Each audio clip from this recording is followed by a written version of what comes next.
This is the download from Sounds Profitable, your daily source for the essential news of the business of podcasting, brought to you by Spreaker from iHeart. I'm Manuela Bedoya, in for Tom Webster. Here's what you need to know for today, Thursday, September 14th. A report from aren-t-news on the top 10 popular podcasts consumed in affluent households. A new top 10 list from Edison Research compiles the 10 podcasts that index highest for households that have an income of over $100,000. The data was pulled from the Edison podcast metrics from the first quarter of 2020 through the second quarter of 2023.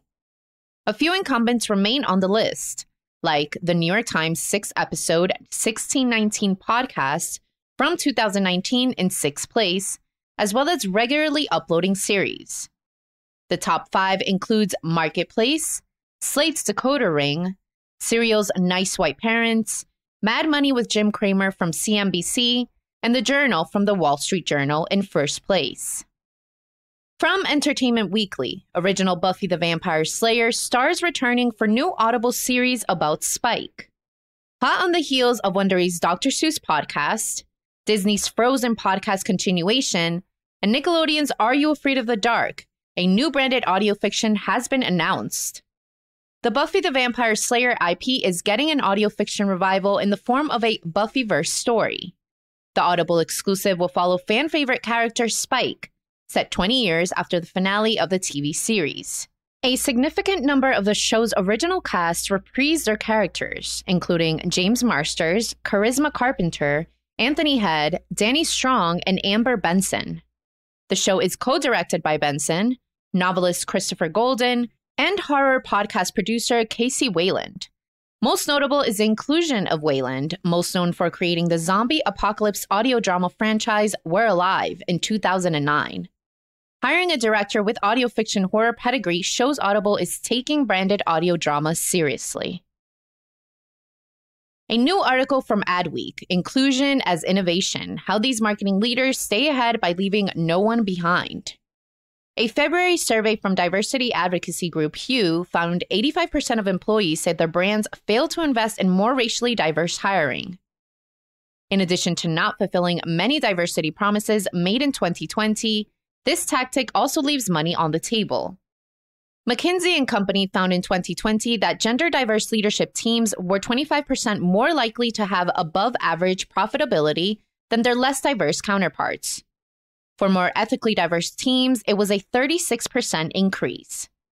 The article then goes on to highlight marketers running inclusive spaces at Ally, Mattel, Headspace, Expedia, and H&R Block. Diversity is key to a healthy future, and podcasting would do well to embrace this through measures like the Equality in Audio Pact. AdNews reports marketers prioritize measurement but aren't evaluating key metrics. According to research from DoubleVerify, 91% of marketers in the Asia-Pacific region agree that measuring media quality is important. That said, only 17% of the 329 brand marketers surveyed evaluate media across the 4 key metrics of fraud, brand safety, viewability, and ensuring that ads were served in the intended geography. 98% of respondents say they measure attention through a range of metrics, but when pressed further, the metrics used had a wide range of variance. As is true in the wider world of advertising, a tool only works if used correctly and consistently. And for our last story from Ad Exchanger, how brands can learn to stop worrying about brand safety and love the news. As has been covered several times over the download's history, brand safety and suitability measures can lead to news content unintentionally being blocked from advertisers due to a combination of factors, ranging from Global Alliance for Responsible Media Framework to outdated keyword block lists. Joseph Najim, Director of Programmatic and Partnership at Reuters, offers a simple message: don't be afraid of journalism. Najim argues frameworks like GARM are useful but need to develop and address nuances over time. There needs to be more transparency into methods like keyword block lists, so brands and publishers can work together to figure out the what and why something is making the brand skittish to run ads on news content. As for the rest of the news, Bryan Barletta celebrates 3 years of Sounds Profitable with a slice of humble pie and a plan to invigorate the industry's relationship with buyers. Colma Insights launches Ascend FM brand lift service.